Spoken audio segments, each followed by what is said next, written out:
வர்த்தக மொழி பேசும் வளர் தமிழர் அனைவருக்கும் வணக்கம். எல்லோருக்கும் இந்த நாள் சீரும் சிறப்பும் செம்மையான நாளாக அமைய வாழ்த்துக்கள். எல்லோருக்கும் இன்றைக்கி ரொம்ப ரொம்ப ரொம்ப நல்ல நாளாகவே இருக்கும் அப்படின்ட்டு நினைக்கிறேன். இன்றைக்கி இந்த வீடியோவில் நம்ம எதை பற்றி பேச போகிறோம் அப்படின்ட்டு பார்த்தீங்கன்னா, நாளைக்கு மார்க்கெட் கேப் அப்பாக ஓப்பன் ஆகும்போது ஒரு பெர்ஃபெக்டான லெவலை வந்து மீட் பண்ணும்போது அந்த பெர்ஃபெக்டான லெவலில் என்னெல்லாம் நடப்பதற்கு வந்து வாய்ப்புகள் இருக்குது, அங்கே எந்த அளவுக்கு வந்து டார்கெட்டை நம்ம வந்து எக்ஸ்பெக்ட் பண்ணலாம் அப்படிங்கிற விஷயங்களை பற்றி இந்த வீடியோவில் நம்ம பேச போகிறோம். அதுக்கு முன்னாடி நம்ம சேனலுக்கு நீங்கள் புதுசாக வந்திருக்கீங்களா? சிம்பிள் ப்ரைஸ் செக்ஷன் பேஸ் பண்ணி டெய்லி ப்ரெடிக்ஷன், கீ லெவல் மற்றும் ஸ்ட்ராட்டஜிஸ் அப்படின்ட்டு சிம்பிள் ப்ரைஸ் செக்ஷனே ரொம்ப ரொம்ப ரொம்ப சிம்பிளாக சொல்லி கொடுத்துட்டு இருக்கோம். மறக்காமல் நம்ம சேனலை சப்ஸ்கிரைப் பண்ணிக்கோங்க. இதுதான் நம்மளுடைய WhatsApp premium training group. WhatsApp premium training குரூப்னா என்ன அப்படின்னு கேட்டிங்கன்னா, எளிமையான அடிப்படையான simple price action methods and ஸ்ட்ராட்டஜிஸை பயன்படுத்தி லைவ் மார்க்கெட்டில் எந்த அளவுக்கு வந்து என்ட்ரி எடுக்கணும், எந்த அளவுக்கு டார்கெட் வைக்கணும், எந்த அளவுக்கு ஸ்டாப் லாஸ் வைக்கணும் அப்படிங்கிற விஷயங்களை லைவ் மார்க்கெட்லேயே சொல்லி தரதுனால உங்களால் நிறைய விஷயங்கள் கற்றுக்க முடியும், அதே சமயம் ஏர்ன் பண்ணவும் முடியும். இன்றைக்கி நம்மளுடைய வாட்ஸ்அப் ப்ரீமியம் ட்ரைனிங் குரூப்பில் நிஃப்டியை பொறுத்த வரைக்கும் 10 புள்ளிகளும், பேங்க் நிஃப்டியை பொறுத்த வரைக்கும் 20 புள்ளிகளும் வந்து ஸ்டாப் லாஸ் தான் வந்து ஹிட் ஆச்சு. இன்றைக்கி டார்கெட் எதுவுமே வந்து போகலை. ஸோ இன்றைக்கி லாஸ்ட் டேவாக இருந்தது. இன்றைக்கி நம்மளுடைய ப்ரிடிக்ஷனை நிஃப்டியிலேருந்து ஸ்டார்ட் பண்ணுவோம். நிஃப்டியை பொறுத்த வரைக்கும் ஒரு ஸ்ட்ராங்கான ஒரு ரிவர்சல் அப்படின்ட்டு வந்து சொல்லலாம். பட் ஆப்ஷன் பையருக்கு அப்படி இருந்ததா அப்படின்னு கேட்டிங்கன்னா சந்தேகம்தான். சரிங்களா? என்னை பொறுத்த அளவுக்கு ஆப்ஷன் பையருக்கு அந்த அளவுக்கு ஸ்ட்ராங்கான மொமெண்டம் இல்லை. டிகே அப்படின்றது ரொம்ப அதிகமாக இருந்தது. ஸோ அதனால் இன்றைக்கி பொறுத்த வரைக்கும் இப்படி இருந்துச்சு. நாளைக்கு இந்த கேப் அப் ஓப்பனிங்கில் ஸ்பெஷலான ஒரு லெவல் என்ன அப்படின்னு கேட்டிங்கன்னா, நான் இப்போ 15 மினிட் சார்ட்டை வந்து எடுத்துருக்கேங்க. ஸோ அப்படி பார்க்குறப்போ 21,800 850 இந்த ஜோனை வந்து நோட் பண்ணிக்குவோம். சரிங்களா? ஸோ ப்ரீவியஸாக பார்த்தீங்கன்னா ஒரு கேப் டவுனாக 16ஆம் தேதி ஒரு கேப் டவுன் ஓப்பனிங் வந்து கொடுக்குறாங்க. 17ஆம் தேதி. ஸோ அந்த கேப் டவுன் ஓப்பனிங் அப்படியே கண்டினியூ பண்ணுறாங்க. இந்த ஜோனை ரீச் பண்ணும்போது எகைன் ஸ்ட்ராங்கான செல்லிங் ப்ரெஷர். இப்பொழுது இந்த ஜோனையே வந்து மார்க்கெட் வந்து ரீச் பண்ணியிருக்கு. அப்போ கேப் அப்பாக ஓப்பன் ஆகும்போது மார்க்கெட் 2 முறை ரிஜெக்ஷன் பண்ண ஜோனை 3வது முறையாக வந்து மீட் பண்ண போகிறாங்க. அப்போ என்ன நடப்பதற்கு வந்து வாய்ப்புகள் இருக்குது அப்படின்னு பார்த்தீங்கன்னா, மேக்ஸிமம் டைம்ஸ் வந்து ரிஜெக்ஷன்ஸ் நடப்பதற்கு தான் வந்து சான்சஸ் இருக்குது. அப்படி பார்க்குறப்ப 21,850 பொறுத்து நான் இப்போ 15 மினிட் சார்ட் வச்சுருக்கேன். ஸோ இது விசிபிலிட்டிக்காக வந்து வச்சுருக்கேன். 21,850 நம்ம 5 மினிட் சார்ட்டை வந்து ஃபாலோ பண்ணுறோம். 5 மினிட் சார்ட்டில் தான் நம்ம வந்து பேட்டர்ன்ஸ் இதெல்லாம் வந்து கொஞ்சம் எர்லியராக வந்து பார்க்க முடியும். அப்படி பார்க்குறப்ப 21,850 மார்க்கெட் வந்து ஃபால் ஆகிறதுக்கு வந்து சான்சஸ் இருக்குது. 21,850 21,800 ஃபஸ்ட் டார்கெட். 21,800 பிரேக் அவுட் பண்ணிட்டாங்க அப்படின்னு வைங்களேன். 21,740 21,700 இந்த லெவல் வரைக்கும் வருவதற்கு வாய்ப்புகள் இருக்குது கேப் அப்பாக ஓப்பன் ஆகும்போது. இதில் இன்னொரு இன்ட்ரெஸ்டிங்கான விஷயம் என்ன அப்படின்னு பார்த்தீங்கன்னா, மேக்ஸிமம் டைம்ஸ் அந்த தேர்ட் டச்சில் வந்து ரிவர்சல் ஆகியிருந்தாலும் நாளைக்கு இன்கேஸ் வந்து பிரேக் அவுட் பண்ணிட்டாங்கன்னா என்ன பண்ணுறது? அப்போ 21,850 ஒரு கோல்டன் லெவல். அந்த லெவலை மறக்காமல் வந்து நோட் பண்ணி வைங்க. ஸோ இந்த 21,850 ஏன் அவ்வளோ இம்பார்ட்டண்ட்டாக சொல்கிறேன் அப்படின்னு பார்த்தீங்கன்னா, இங்கே நமக்கு வந்து கேப் வந்து இருக்குங்க. அப்படி பார்க்குறப்போ இந்த கேப்பை ஃபில் பண்ணுவதற்குண்டான வாய்ப்புகளும் ரொம்ப ரொம்ப அதிகம். சரிங்களா? இந்த கேப் எவ்வளோ இருக்குது அப்படின்னு பார்த்தீங்கன்னா, ஏறக்குறைய 150 புள்ளிகள் வந்து இருக்குது. சரிங்களா? 22,000 வரைக்கும் போவதற்கே வந்து வாய்ப்புகள் இருக்குது. அப்போது 21,850 அப்படின்ற புள்ளிக்கு மேலே மார்க்கெட் நல்ல வால்யூமுடன் சஸ்டைன் பண்ணுறாங்க. சரிங்களா? மேக்ஸிமம் டைம்ஸ் வந்து ஃபேக் அவுட் பண்ணும். 15 நிமிட கேண்டிலோ 1 நிமிட கேண்டிலோ வந்து யூஸ் பண்ணுறீங்க அப்படின்னு வைங்களேன். இந்த 15 நிமிடமும் மார்க்கெட் இந்த 21,850க்கு மேலே சஸ்டைன் பண்ணணும். அப்படி சஸ்டைன் பண்ணுறாங்க அப்படின்னா first target 21,900, second target 21,930, third target 21,950, fourth target 21,980, ஃபைனலாக இருக்கக்கூடிய டார்கெட் 22,000. சரிங்களா? ரொம்ப சூப்பராக இந்த கேப்பை ஃபில் பண்ணுவதற்கு வாய்ப்புகள் ரொம்ப ரொம்ப அதிகம். ஸோ இந்த புள்ளியில் மார்க்கெட் சஸ்டைன் பண்ணும்போது நான் என்ட்ரி எடுக்கிறதுக்கு மிஸ் பண்ணவே வந்து விருப்பப்படல. சரிங்களா? ஓகே, இப்போ இதெல்லாம் எக்ஸ்பெக்டேஷன் மட்டும்தான். நாளைக்கு கேப் டவுனாக ஓப்பன் ஆயிடுச்சுன்னா என்ன பண்ணுவீங்க அப்படின்றது தான் ஃபஸ்ட்டு கேள்வியாக இருக்கும். ஏன்னா கேப் அப் அப்படின்றது நம்மளுடைய எக்ஸ்பெக்டேஷன் மட்டும்தான் வந்து வைக்க முடியும். அப்படி பார்க்குறப்போ நான் இன்றைய டே லோவிலிருந்து டே ஹை வர ஃபிபோனச்சி ரிட்ரேஸ்மெண்ட் வந்து ட்ராப் பண்ணிக்கிறேங்க. ஃபிபோனச்சி ரிட்ரேஸ்மெண்ட் வந்து ட்ராப் பண்ணிக்கும் போது மார்க்கெட் ஃப்ளாட்டாக ஓப்பன் ஆகுது அப்படின்னு வைங்களேன். 21,686 அப்படின்ற புள்ளியை மார்க்கெட் பிரேக் அவுட் செய்யாமல் சஸ்டைன் பண்ணிகிட்டே இருக்காங்க. 21,765 அப்படின்ற புள்ளியை பிரேக் அவுட் பண்ணுறாங்க அப்படின்றப்போ ஃபஸ்ட் டார்கெட் 21,850 இருக்கும். இப்போ சூப்பர் புல்லிஸ் லெவலில் ஆக்ட் ஆகும்போது இப்படி வந்து இருக்கு. நல்ல ஒரு கேப் டவுன் ஆகவே ஓப்பன் ஆகுது அப்படின்னு வைங்களேன். ஃபைனலாக ரிவர்சல் ஆகக்கூடிய லெவல் அப்படின்றது 21,597 அப்படின்றது ஸ்ட்ராங்கான சப்போர்ட். 21,558 அப்படின்றது நமக்கு கோல்டன் ரேஷியோ. ஸோ இந்த புள்ளிகளில் இருந்து மார்க்கெட் ரிவர்சல் ஆகுறப்போ ஃபர்தராக அப் மூவ் போகும். நல்ல ஒரு கேப் டவுனாக ஓப்பன் ஆகுதுன்னு வைங்களேன்.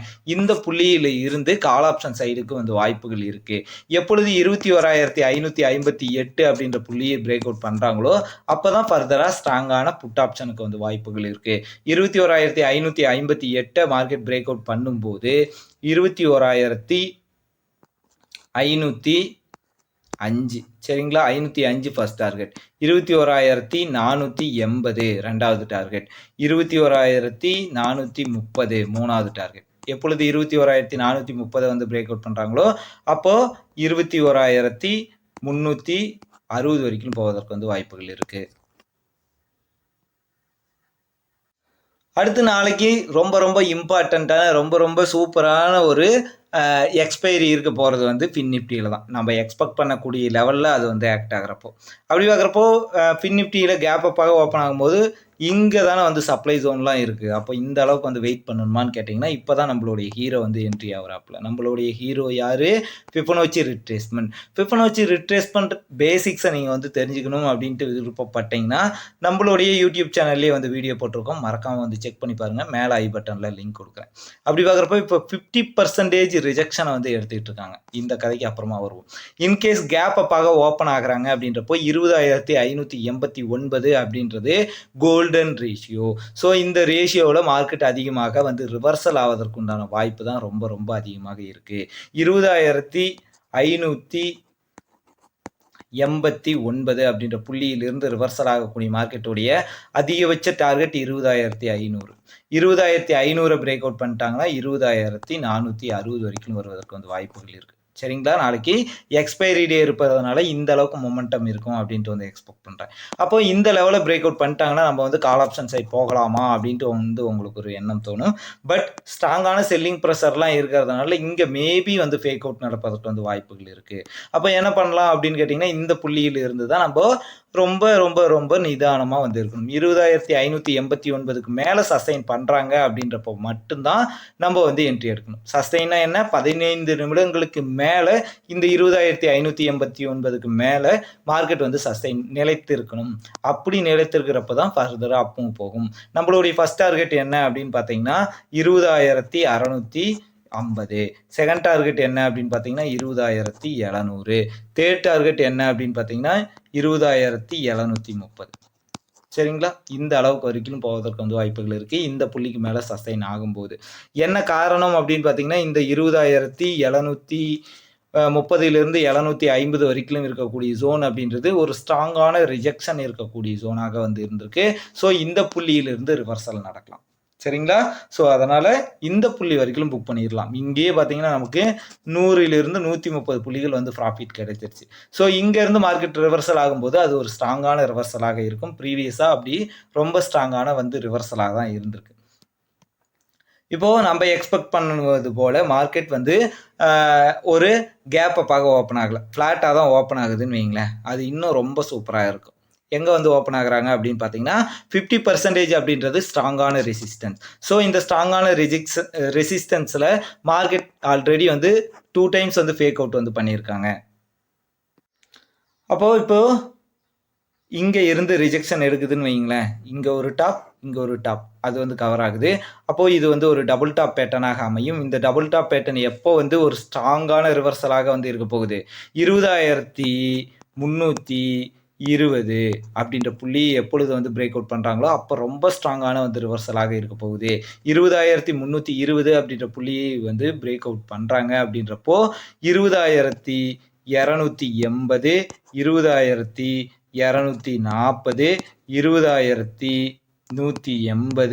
20,160 வரைக்கும் அதிகபட்சமாக நான் வந்து எக்ஸ்பெக்ட் பண்ணுறேன். இந்த 20,320 அப்படின்ற புள்ளியை பிரேக் டவுன் செய்யும் போது. அதே போல் பேங்க் நிஃப்டியில் நாளைக்கு எப்படி வந்து கேப் அப்பில் ட்ரேட் பண்ண போகிறோம் அப்படின்னு பார்த்தீங்கன்னா ரொம்ப இம்பார்ட்டண்ட்டாக நமக்கு இருக்கக்கூடிய லெவல் 45,750ங்க. இது 23ஆம் தேதி டே ஹையில் இருந்து, சரிங்களா, இன்னைக்கு 25ஆம் தேதி டே லோ வரைக்கும் வந்து ட்ராப் பண்ணியிருக்கோம். அப்படி பார்க்குறப்போ ஒரு ஸ்ட்ராங்கான டவுன் சைடில் வந்து இருந்திருக்கு. அப்படி ஒரு ஸ்ட்ராங்கான டவுன் சைடில் வந்து இருந்திருக்கக்கூடிய மார்க்கெட் இப்போ ஏறக்குறைய கோல்டன் ரேஷியோவை வந்து நெருங்கியிருக்கு.